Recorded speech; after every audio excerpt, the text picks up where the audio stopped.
Well, 5 minutes after the hour. You know what I was doing, Lou? I was sitting there looking at the first stop set, thinking I had to read. Man, I'm not getting it done, am I? Hello? 5 minutes, yes.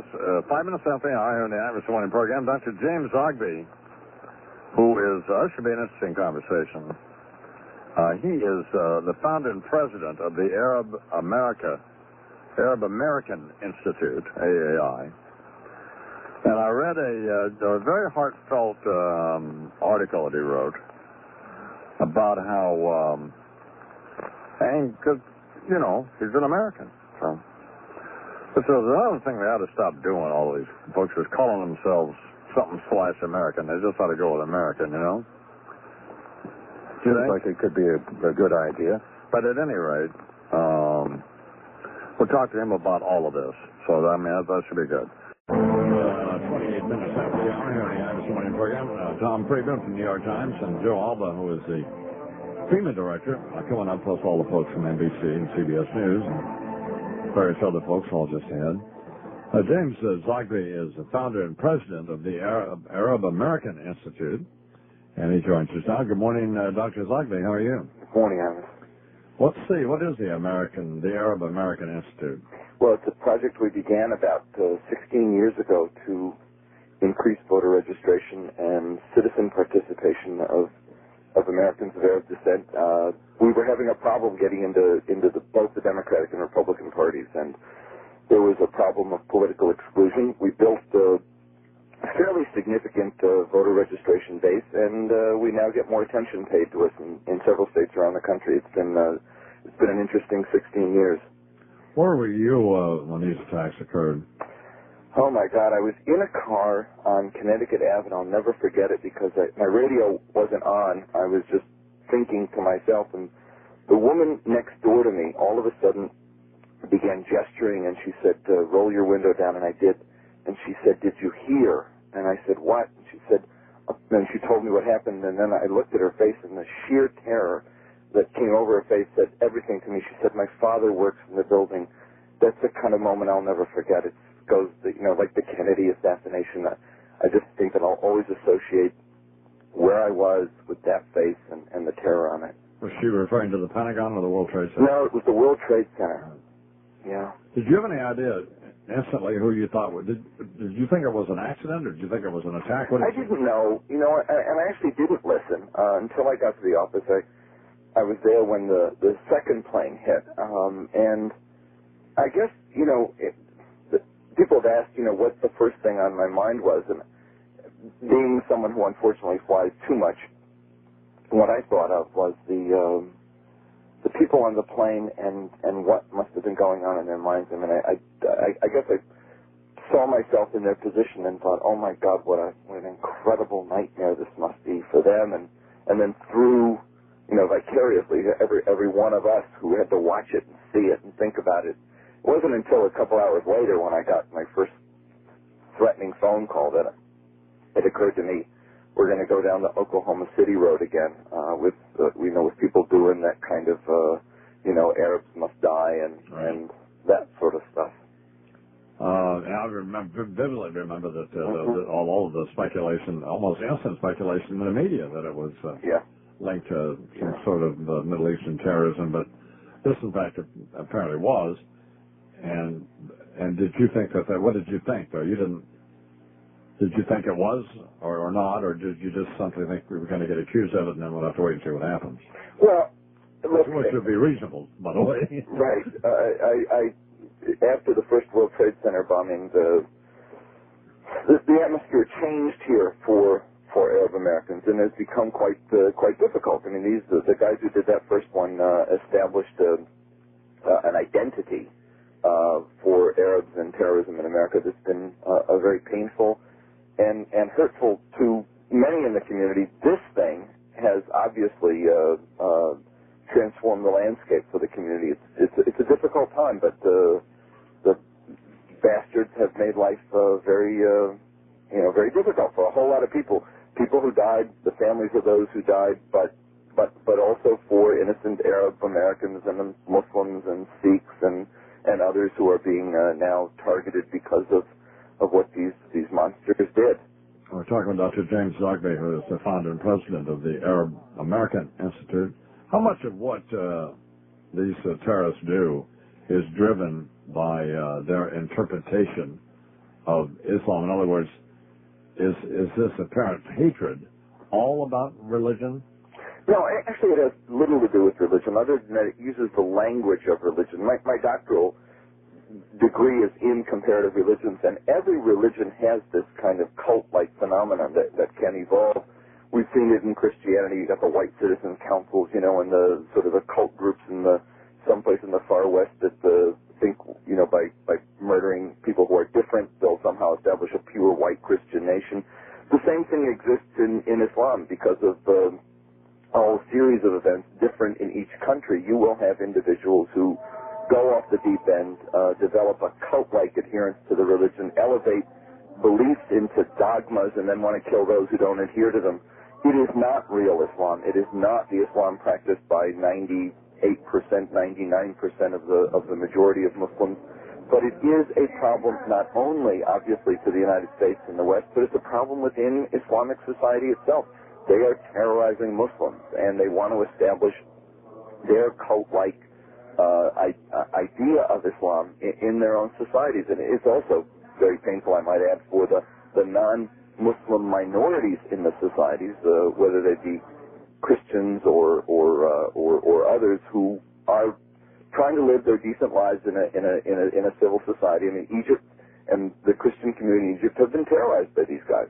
So you don't think they're looking at the Quran and pulling out verses that suggest that disbelievers should be killed, or that Muslims should fight the unbelievers until no other religion remains but Islam? And you can find that again in any religion. You can take I know that. sayings of Jesus Christ and you can turn it into a doctrine of hate if you are so inclined. I understand that, but do you think they're doing that with the Quran? That's obviously what they're doing. Is they've made Islam into a political dogma that is their own unique version of it, and it is not the one shared by people in their daily lives. Look, if you look at Muslims in America, you got cheerleaders in Iowa and football players in Toledo, and they're sweet kids all across the country who are Americans but are faithful to their religion.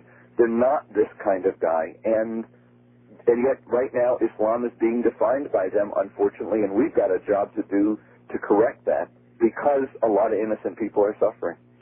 If the Taliban and bin Laden's brand of Islam is, as you've made fairly clear here this morning, and is being demonstrated around the world, is being rejected by the larger Muslim world, then why have these various Arab countries not confronted them ideologically and delegitimized their behavior as un-Islamic? In other words, why haven't they focused on the fact that I don't think you can say that on this. Look, these guys are persona non grata and wanted, dead or alive, as the president used the expression, in most Arab countries. They don't dare set foot in Saudi Arabia, don't dare set foot in Egypt, don't dare set foot in Jordan and a whole bunch of other countries in the region. This is not a phenomena that is either tolerated, nor is it one that is accepted. And so I think that the reason why they're in Afghanistan is that's about the only place they can be holed up right now. In the rest of the world where they exist as illegal gangs hiding in the shadows of the country, like they were apparently in our own.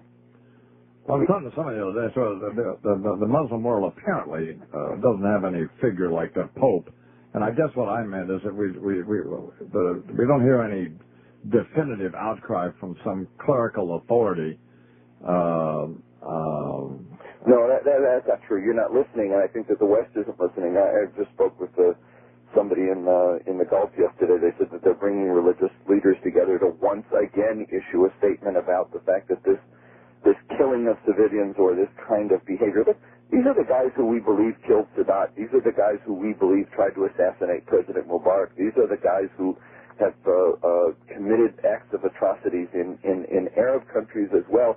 They have been condemned by the religious leadership in those countries, but they're on the run. They found a patron. They are they're pulling their resources together and committing acts of evil elsewhere in the world. But I think it's a phenomena that the world is now saying we let each individual country try to deal with you. We're not going to let that go on anymore. There is a coalition, and I think President Bush has done an admirable job of trying to mobilize on the broadest basis a coalition focusing on the narrow goal of defeating this group and the network allied with this group, so the scourge can be ended, not only for the United States, but also for many countries who suffered from them as well. We're talking with Dr. James Zogby, who's the founder and president of the Arab American Institute. Tom Friedman, speaking to just exactly what you talked about, Tom Friedman wrote the other day in the New York Times that the problem America faces in combating not only these terrorists, but terrorism in general, is rooted in the fate that they suffered in Syria and Egypt and Algeria and Tunisia, and in that they were, as you pointed out, driven out of these countries into places like Afghanistan.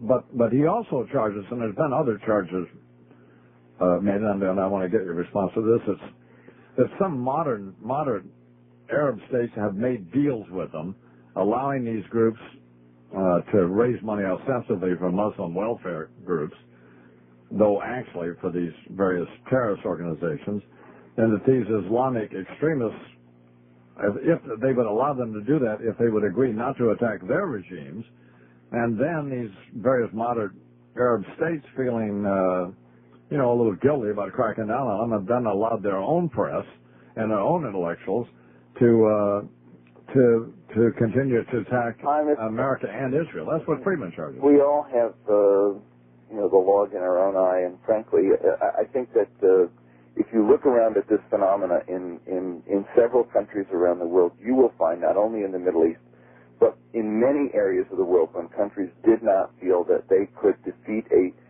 phenomena that was causing them great hardship, that they made a pact with that phenomena in an effort to either sort of move it away from their own shores or somehow reduce its impact.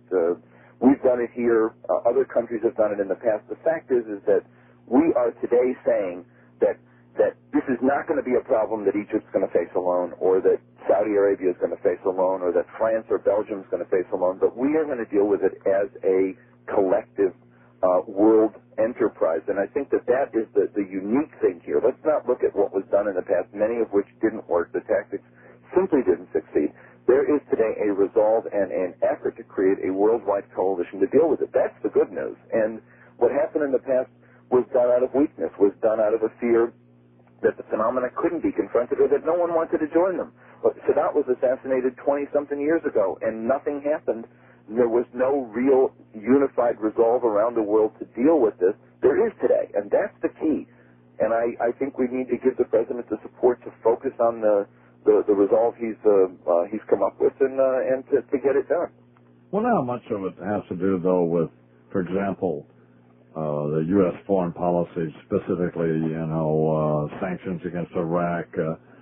Then it seems like, if I'm an Arab, every time you turn around, it seems like America is siding with Israel, regardless. And so some people have looked to the Israeli-Palestinian conflict. A lot to do with the dissatisfaction within the Arab world, even with moderate Arabs. What are your thoughts on that? Well, you have to look at the problem here on two levels. I think on the one hand, it would be unfair and it would be simply wrong to say that it was these causes that motivated this act of terror.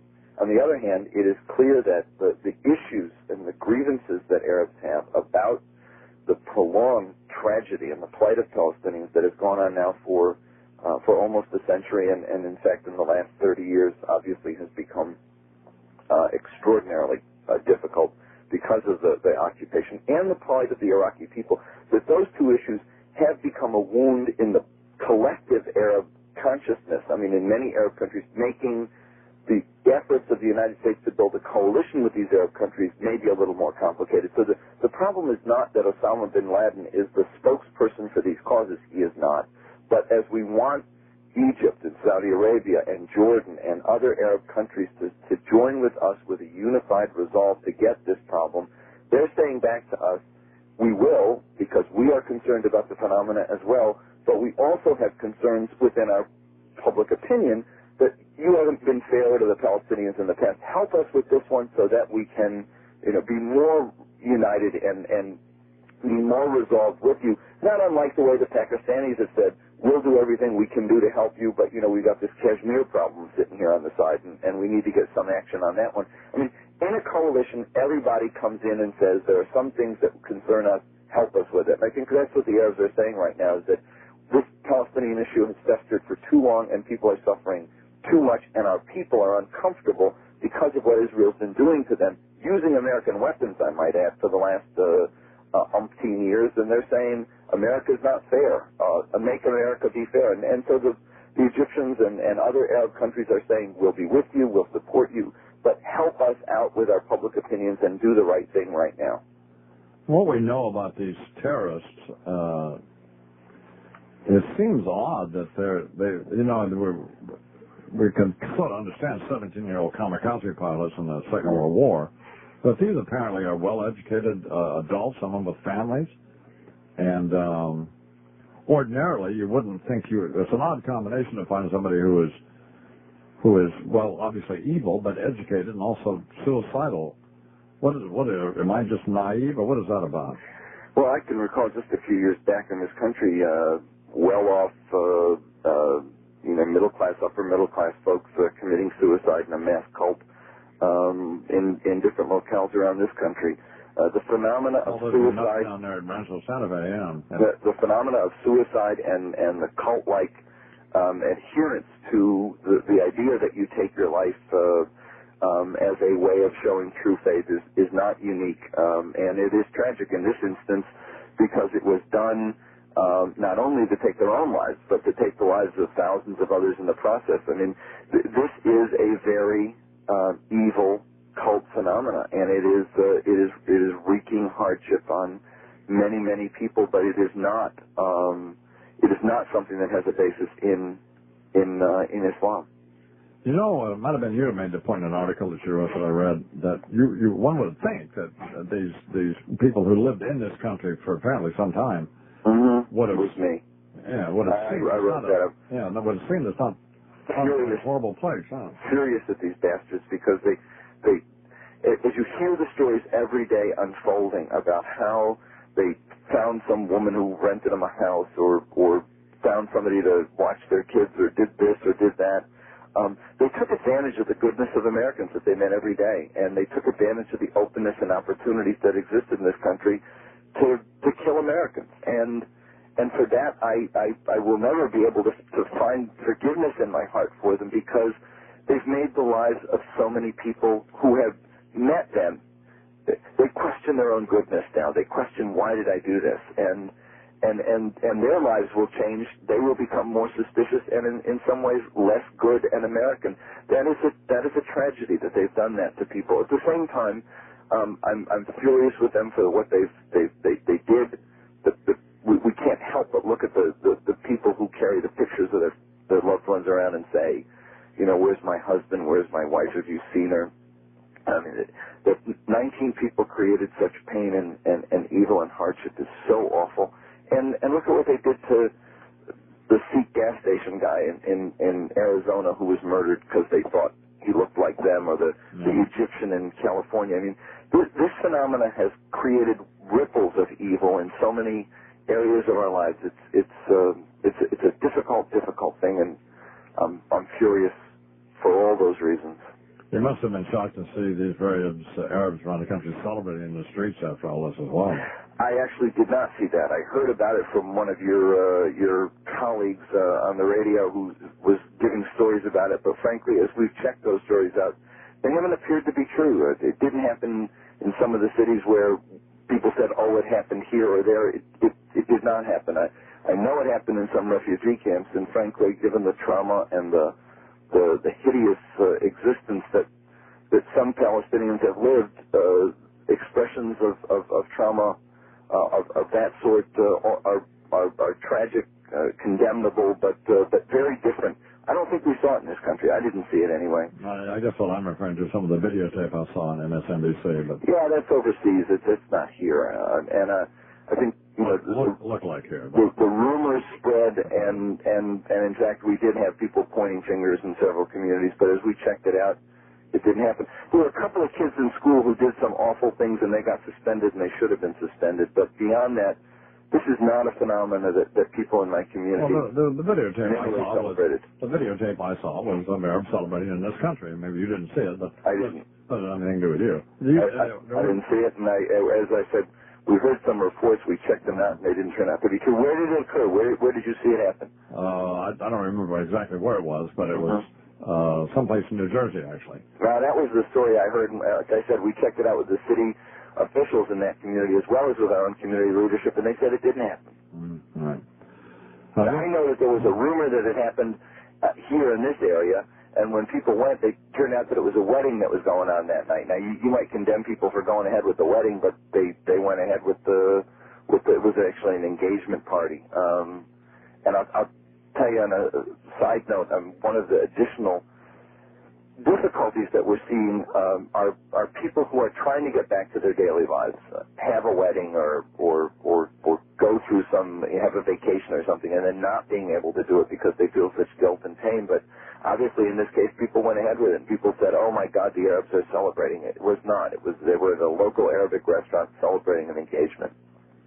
Do you think Americans will ever, those who are not Muslim and Islamic, will ever get past the apprehension that they now feel when they encounter people who are Arab or who are Muslim? No, I believe so, and I think the president is doing a great job trying to help people with it, and the Ad Council's working with us on it, and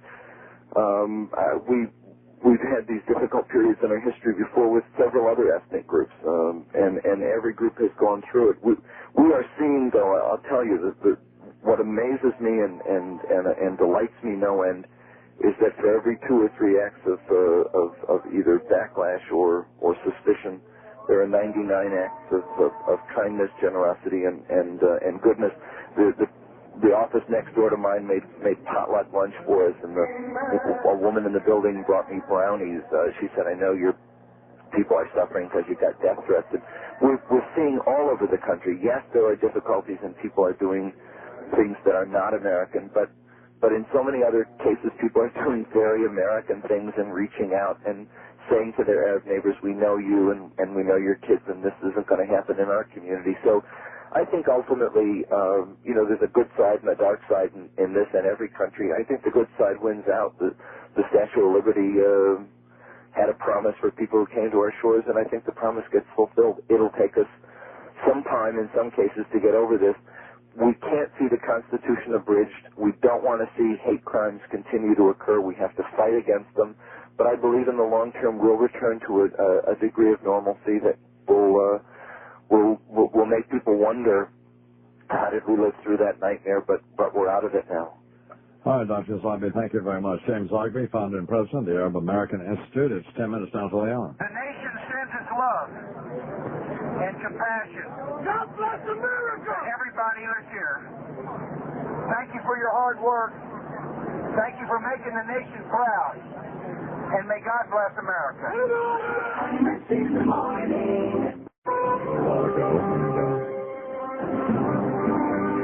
I think,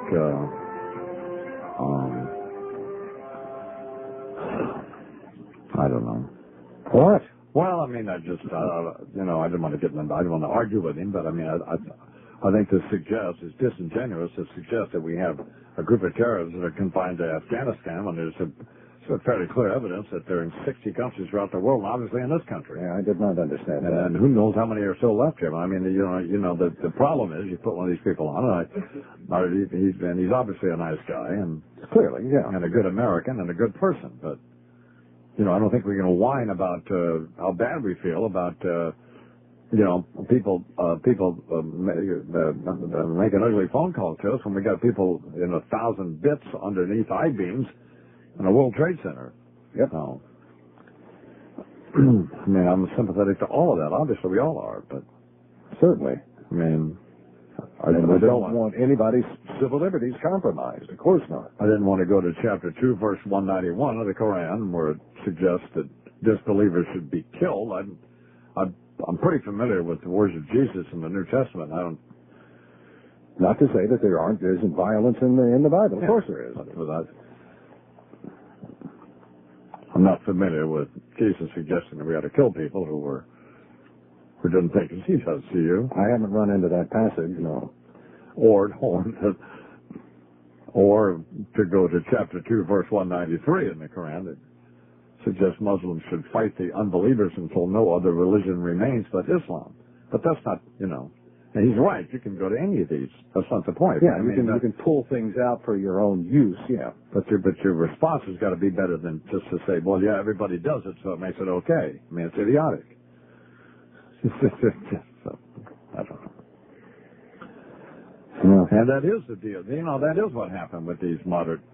Well, we're talking to Tom Friedman coming up. That's what these moderate Arab states did. They made deals with these terrorists, so they let them raise money. They wouldn't attack them. They let their own folks continue to poison the minds of people in these countries about America and continue to do so. So, I mean, they should, we can all read the newspaper. So, 7 minutes after the hour here in the. So anyway, we'll talk to Tom Friedman coming up. Then we'll talk to Joe Alba, who is a FEMA director. Tomorrow, Andy Rooney's going to be on. Yep, great.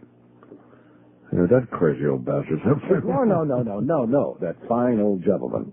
I love him. I do too. Now, here's Chuck with the news. News sponsored by, I don't know. Don't worry about it.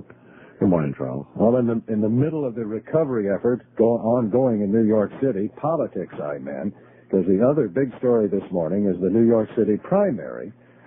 Bronx Borough President Fernando Ferrer and Public Advocate Mark Green, neither of them got better than 40% of the vote, so they're going to face each other in a runoff.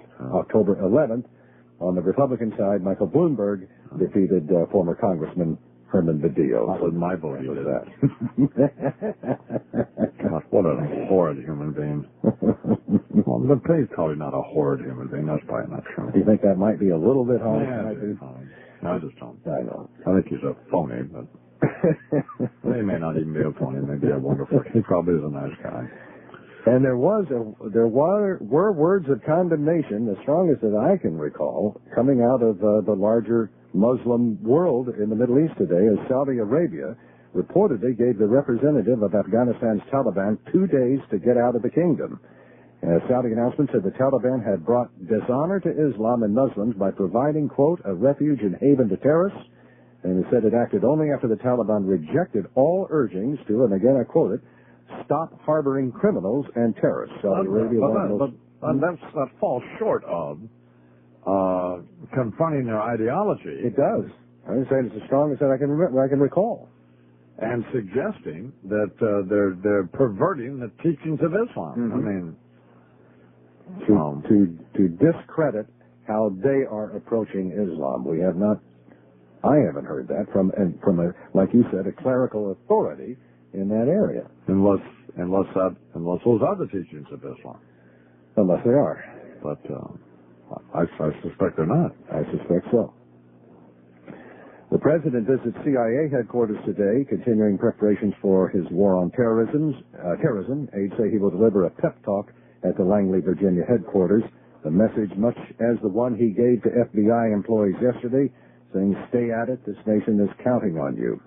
As troop ships and warplanes move into place for likely military action, Mr. Bush has a message he wants to repeat to America's Muslim community, emphasizing once again that the coming battle is against terrorism, not Islam. Mr. Bush will meet with a group of Muslim leaders to that end this afternoon.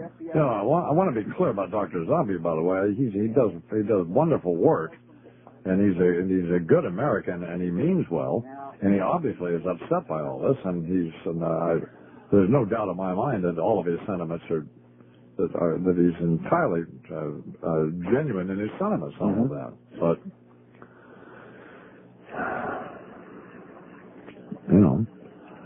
also have a right to take issue with, but I'm not going to get in an argument with the guy. Right. I mean, it's just no point in that. It's because the bottom line is I think he means well. He does mean well. So I don't think he does. He does mean well.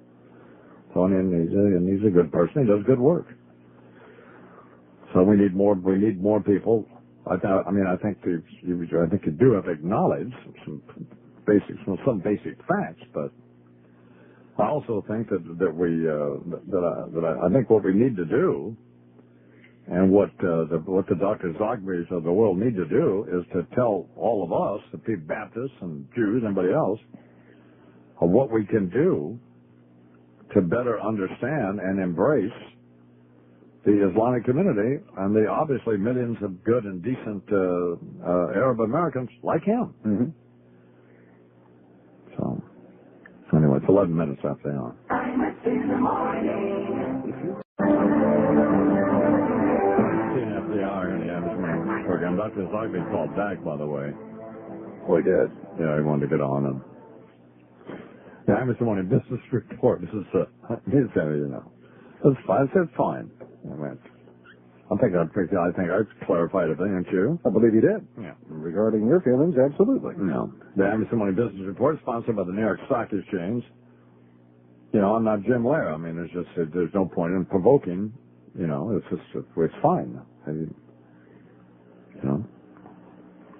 The opening closing 28 after the hour here on the Imus in the morning program. Tom Friedman, right from the New York Times, and here he is now. Good morning, Mr. Friedman. Good morning, Don.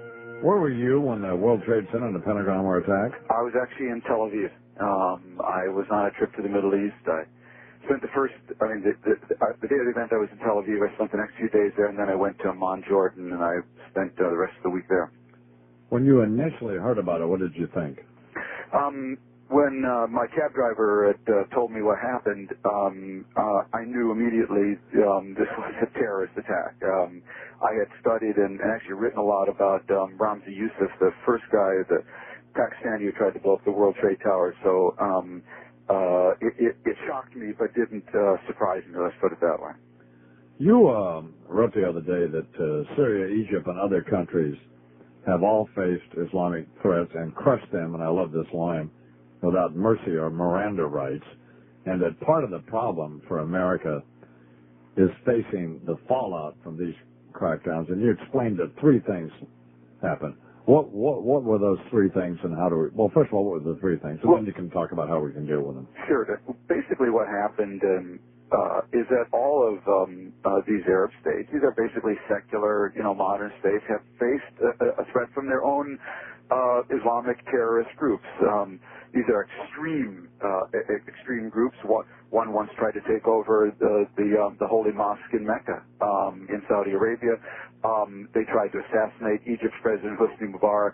They shot up one of the major tourist sites, if you remember, in Egypt, just opened fire with machine guns on tourists. So all of these regimes, for their own survival and for their own stability, have tried to smash these groups, and they've done it, as I said, without mercy or Miranda rights and without tears.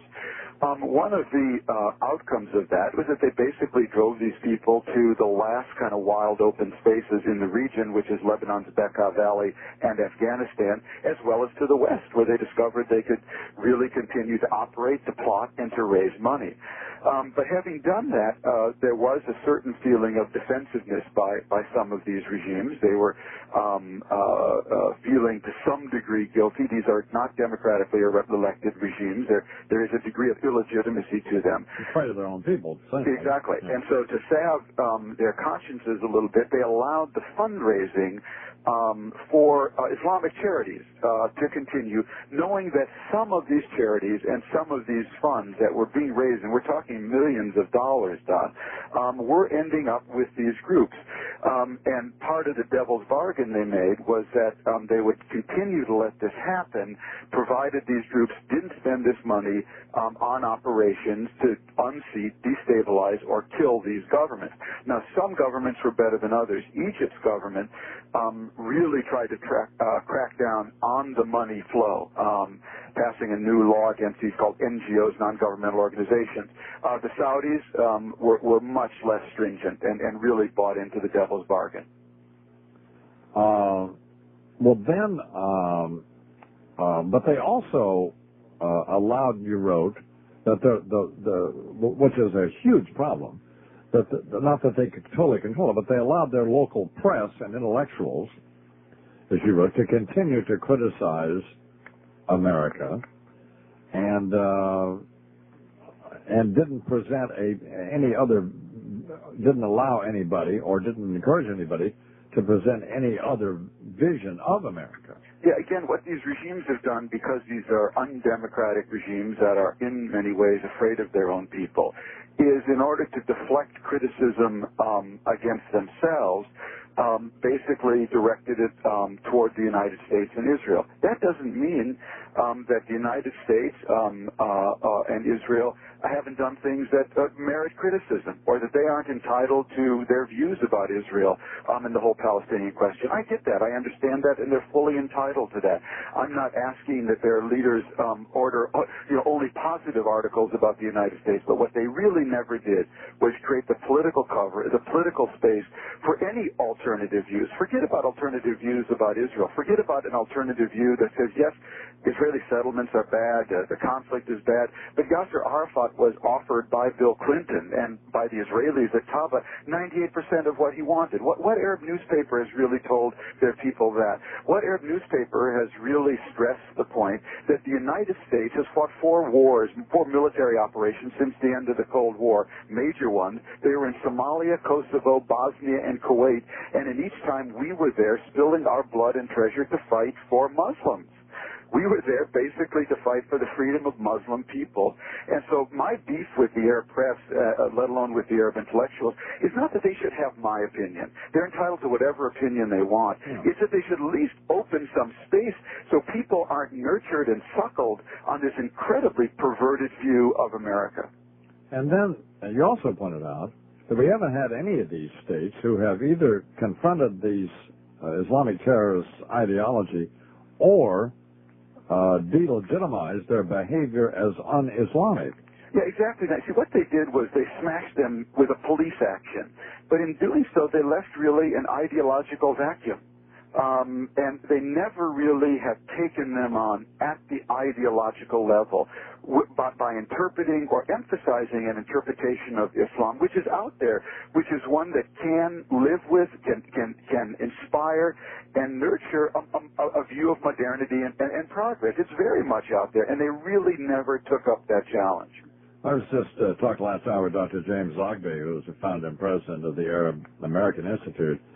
And he didn't agree with that. He thought that by these countries, these modern Arab states throwing these terrorists out, that in fact had served as a condemnation of their behavior. But well, I just don't think that's enough. I think you have to fight these things on many levels. I mean, they continue to raise money. Yeah, exactly. I mean, I think you really have to combat these kinds of phenomena at an ideological level, at a spiritual level, at a political level, at an economic level.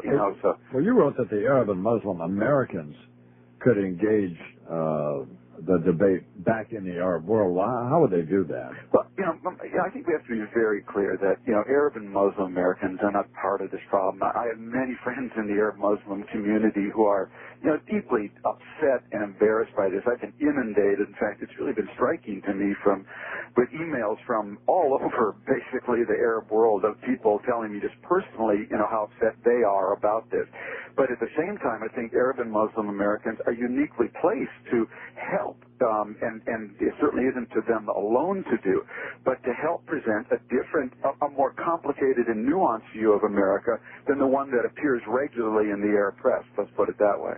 The only country that still recognizes the Taliban is Pakistan. They've lost the support, apparently, of the entire Muslim world. And my question is, have they really? It's a good question, Don. Clearly, the Saudis have decided to sit up straight, and this has gotten their attention, as did the United Arab Emirates, which is a Gulf country next to Saudi Arabia, which was the other country that had diplomatic relations with the Taliban and also was allowing funds to go to them.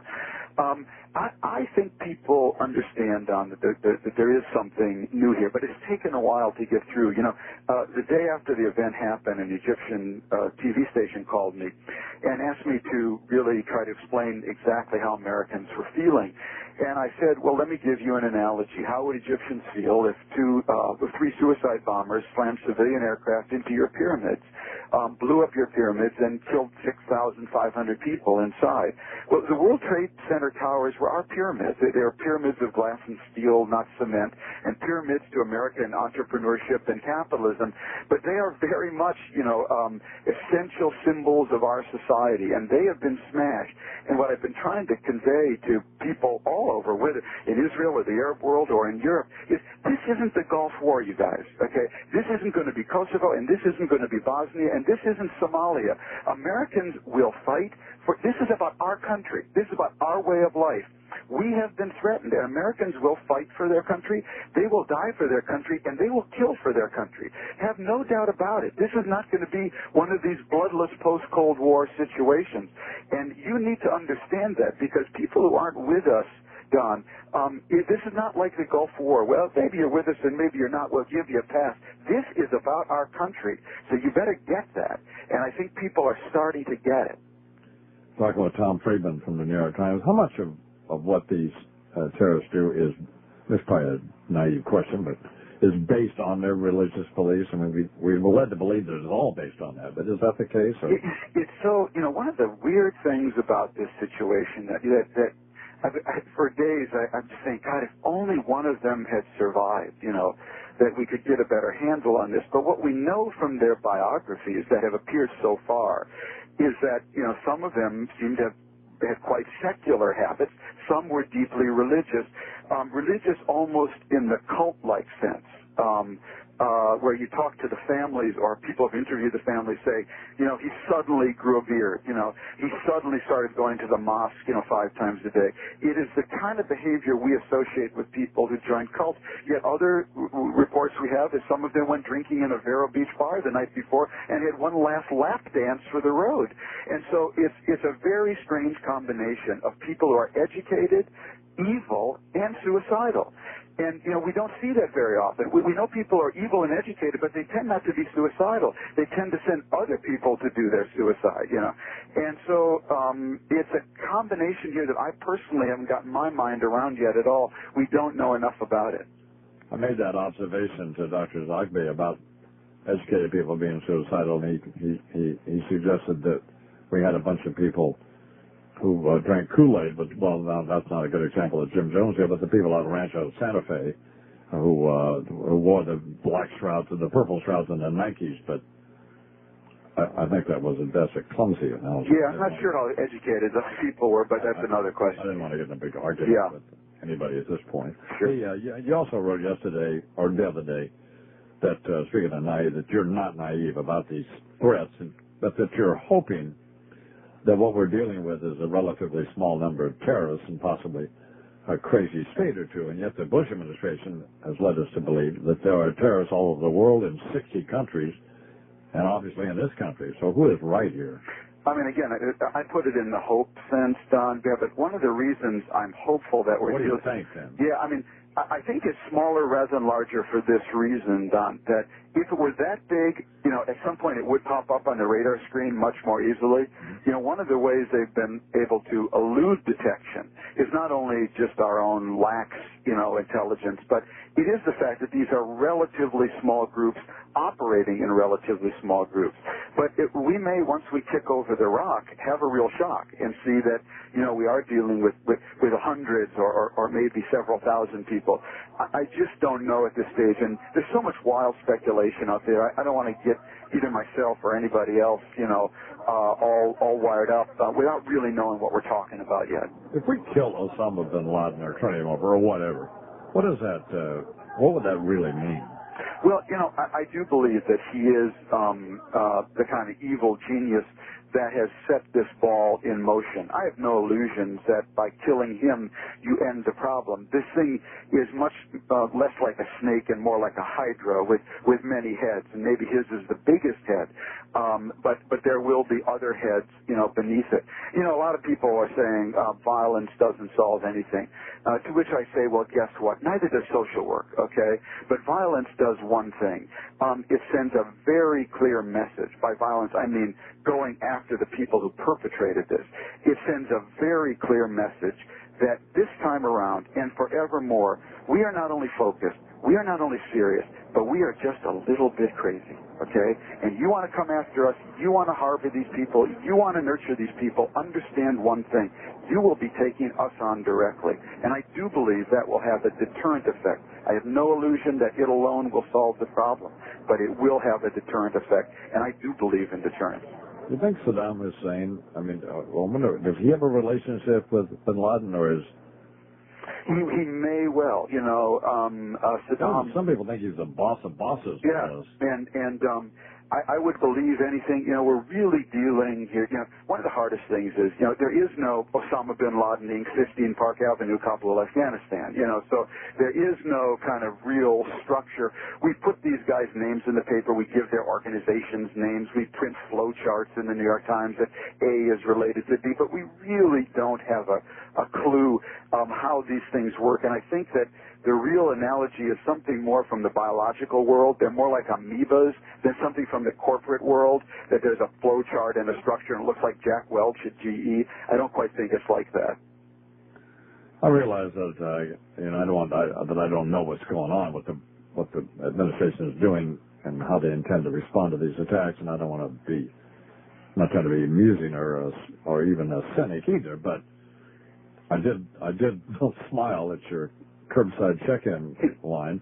But I mean, it appears that if you want to superficially look at it, that we've eliminated curbside baggage check-in. We took away their Visa card yesterday by freezing their assets. So my question is, by freezing their assets or whatever it is that we did yesterday or the day before, what does that mean? Well, I think what the administration is trying to do very broadly, whether this will work or not is an open question, is go from a defensive posture to an offensive posture, whether it's sending troops out and special units out to track these guys down or cutting off their funding. The idea behind this is that these guys should have to spend every waking hour and sleeping hour looking over their shoulder and worrying whether we're coming at them, rather than being able to very comfortably spend every waking hour plotting against us and going to a bar the night before with total impunity. None of this is a surefire way to stop it, but it's going from a defensive posture to an offensive posture, and I think there is value in that. At the same time, you know, I'm a big believer that you're dealing here with a network, and you're dealing here with homegrown, very locally based networks, and the only way actually to uproot a network is with another homegrown, locally based network. It's people who really know the terrain, really know whose cousin is whose uncle is whose sister, et cetera, et cetera. And we can never know the Taliban or Afghanistan or Osama bin Laden better than the Afghans or the Pakistanis or maybe even the Russians. To me, you know, the best news in this story, for my money, is that Putin is really serious about joining us. Because I have a feeling Putin, with his KGB background, no doubt his links with either directly or indirectly with the Russian mafia, the Russian mafia's links with the Afghan drug trade. We're going to have to get in bed with some unsavory characters. But I have a feeling, Don, that Putin knows the guy who knows the guy who knows the guy in Afghanistan who may know the guy who knows where Osama bin Laden is better than anybody in our special forces or the CIA. It's going to be bizarre seeing American military forces operating out of the former Soviet Union. Oh, man. I mean, I'm really hoping that, you know, our response is very, very, very narrow and very focused. We don't want to become Osama bin Laden's chief recruiter. Our war is not with the Muslim people or the Muslim world. Our war is with people who are as much the enemies of Islam as they are of the West. And there's a kind of a trade-off here, Don, between time and space. The more narrowly focused our response in space, the more time we will have to fight this battle and the more allies we will have to do it. And I think that, you know, using covert means is the right way to do it. This is going to be much more a police action than it is a military action, I believe. But it's not going to be just U.S. Special Forces. I'm sure they're really good guys. I'm sure they're really well trained. But when it comes to rooting out, a band of outlaws in Afghanistan, I'd much rather rely on the Russians and the Russian mafia or whoever they know in Afghanistan than American Delta forces. But they shared their problems for 10 years there. I mean, is the Taliban really well, for lack of a better word, tough? Tough isn't really the word. You know, the right analogy for them is I think, Pol Pot. You know, just as you had this crazy state emerge in Cambodia after years of war and people being brutalized, and ultimately you had this absolutely insane regime that perpetrated, you know, incredible violence against their own people. That's really what the Taliban are. They emerged after war in Afghanistan, a kind of crazy regime that doesn't allow women to go to school, doesn't provide them health care, turned its main soccer stadium into a killing field, an execution ground. And one really, you know, your heart goes out to the Afghan people. They're as much, you know, the victims of these people as anybody else. The Bush team, or Charles and I call them the Dream Team, is not that we have a choice, but are they the right folks? You know, I think that all in all, this is a pretty good team to be handling this, because I've had my differences with them, as you know, on issues from missile defense and others. But I think Colin Powell is a serious guy with a supple understanding of the world. I think Cheney's got a lot of experience from the Gulf War. And Rumsfeld, he wants to kill everybody. He's just a little bit crazy, Don. And having someone around who's just a little bit crazy, you know, I love all these stories that'll leak in that Wolfowitz and Rumsfeld want to bomb, you know, half the world. That's okay? Because people have to know that this is different, Don. And you're talking about our country. Do you get that, guys? You're talking, we're not talking about Kosovo here.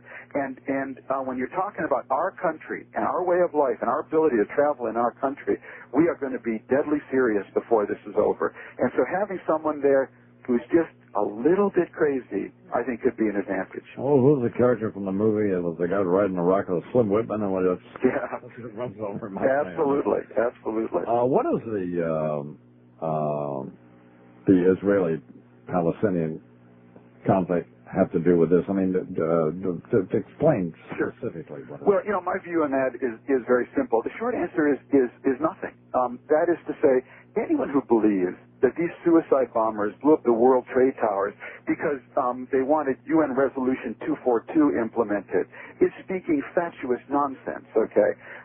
These are people whose vision of the Middle East is a Middle East free of all Christians and all Jews, okay? They are not looking for the right two-state solution in the Middle East. So let's be very, very clear about that. They planned this down a year ago. Geez, what was going on a year ago? A year ago, Bill Clinton was at Camp David, basically devoting the last, you know, days and months of his presidency to trying to bring about a deal for Yasser Arafat that was offering him something more than 90%, ultimately on top of 98% of what he wanted. Now, having said that, I think we also have to be clear, while these guys are not out to drive the Arab-Israeli peace process, how that peace process now goes forward, how Arafat and Sharon are able to quell the violence and maybe get back to the peace table, will very much affect and influence America's ability to build and sustain a coalition of Arab states in the Middle East. Obviously, they care about this Palestinian question. Obviously, they will be influenced, you know, by how it proceeds. And to the extent that Sharon and Arafat are able to work together at even a minimum level, it'll make it much easier for Saudi Arabia, Jordan, Egypt to openly cooperate with the United States. But if I'm a Muslim, I'm always seeing the United States side with Israel, and I believe, if I'm a Muslim, that fundamentally, when push comes to shove, it's us against them. I mean, there's no reason for them not to believe that, is there? Well, you know, again, for my money, absolutely, I believe that is wrong. I believe that the United States, you know, let me step back for a second and try to put it in a larger framework. There's a lot of people out there, if you read the commentary now, they say, yes, but. You know, there's a lot of yes, but out there. Really, I find really makes me angry. Yes, this is a terrible act, but this is what happens when America lets poverty happen. Yes, this is terrible, but this is what happens when you have Israeli settlement. Okay? And what I really want to say is, you know, I'm sorry, these people think like their yes, but settles the question, but it's actually yes, but, okay? Yes, this is a terrible act. You know, but yes, there's Israeli actions in the West Bank and settlements and whatnot. But what about the fact that Yasser Arafat, okay, had presented to him by the United States government the greatest opportunity to settle this conflict since 1948. It was not everything Palestinians wanted. I never expected him to sign on the dotted line, but he was never entitled, in my view, to launch this idiotic intifada, which has produced nothing but misery for his people or a solution to this problem. So, the yes buts also got to stand back and understand that there's another but in this story. Yes, this act is terrible, but it's produced by misery of people. That is true. But is it America's fault that you have Arab countries in the Middle East who have the same per capita income today they did in 1953? What about the but to them? So I'm ready to look at our qualifying, the things that we have to do other than just mount a war. But we're not the only ones, Don, who have to look in the mirror. And the single yes, but doesn't end this question. And it's fair to suggest, too, that we've done a lot to help the Arab world. I mean, absolutely, give Egypt $2 billion a year. People say they need a Marshall Plan, in Pakistan or Afghanistan or somewhere else. I'm all for Marshall Plans, but Marshall Plans only work. They only worked in Germany and France after World War II when you have democratic governments with real institutions and transparency in their government. That's when the money works. Otherwise, you end up just buying a new fleet of Gulfstream 3s for the new bunch of crooks in these countries. What do you think, Tom Friedman from the New York Times, has got a minute or two left here. What do you think the realistic, honest potential for a biological, chemical attack is? I have to say that before this morning's paper, I tended to really think that can't be that serious. This kind of germ warfare, it's difficult to weaponize in a way without killing yourself, and surely these guys can't be up to it. But I must say, reading today's stories, that some 20 of these guys had applied for licenses to drive trucks with hazardous material is really chilling. And I've felt since the beginning of this, Don, we've kind of had three shocks. The first shock is the event itself. The second shock is the shock we're going to get when we do lift up this rock and see just what kind of network and how extensive it was underneath it. And the third shock is going to be the economic fallout from this, which is going to directly or indirectly touch everyone on this planet. A year from now, what's it going to look like, America and the world? God, it's a good question. I really hope, as a father of a 13-year-old and a 16-year-old, I think about that a lot. I really hope that if we pursue this with the right seriousness and the right focus, that we can at least break this network, and we can basically go back to living a life in America that is close to the life we had, with just a little more security and, alas, no more curbside check-in. Thanks for taking the time to talk with us. Pleasure, Don. Tom Friedman from the New York Times. It's 5 minutes to the hour. Imus in the morning.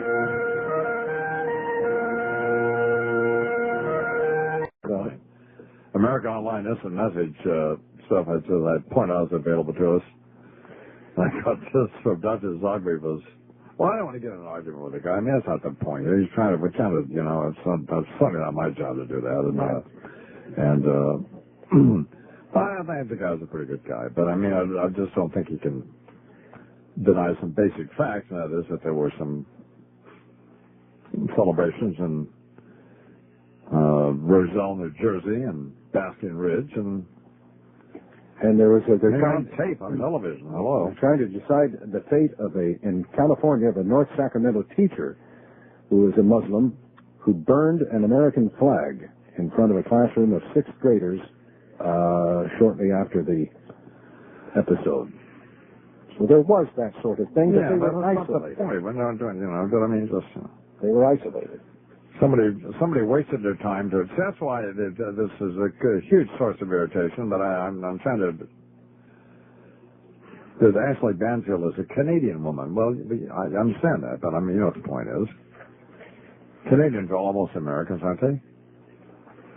No, they're Canadian. No, I understand that, but I mean, well, good Lord, and proud Canadians. All right. Miss Ramos, I'm an 18-year-old female waiting to say my whole thing on this tragedy. I just need to say that I think that during this ordeal, my generation has learned to respect that everyone should have had when they were born. I think that my generation has seen the element of respect and fear of what our parents had in past wars. Julie in Oregon is obviously confused. Another instant message. It's too bad flight crews didn't have pepper spray. Well, okay. Somebody stole our American flag yesterday. That's from somebody. It's great. Jeez. Can you tell us where you got the hat with the flag? Do you believe it would serve any purpose for the Army to kill bin Laden? Yes. What exactly does it mean to wage a holy war? Charles? Well, in this instance, jihad, which can mean a bunch of different things in Islam, evidently, but in this case it is using the Quran and your religion as justification for doing precisely that. This particular brand of Islam evidently would like to see the Osama bin Laden style of Islam dominate the world. Don't you think it's time to stop using the MSNBC patented bumper music and get back to your own show? If I want news all day, I will watch CNN. You're a great entertainer with a tremendous pool of guests. Please go back to your normal programming. Our president has told us that we need to get on with our normal lives. Don't you think it's time to get on with yours? Shut up. Next. Dr. Zogby's comments about the wedding party that went on the night of the attack is pretty typical of the Arabs' attitude in this country. Well, I don't know about that, but he's got to work on his attitude, frankly, because he's not doing himself any good, I didn't think. Did you? Some of those... Well, as you said, he's doing the work of his organization. Well, I understand that, but I mean, I don't. One would hope that they don't see that as their work to deny reality. Well, I understand that, but I mean just supporting the people. Well, I think that's fine too. Yeah. But just don't misrepresent what happened. I understand. I agree. Don't make me beat that.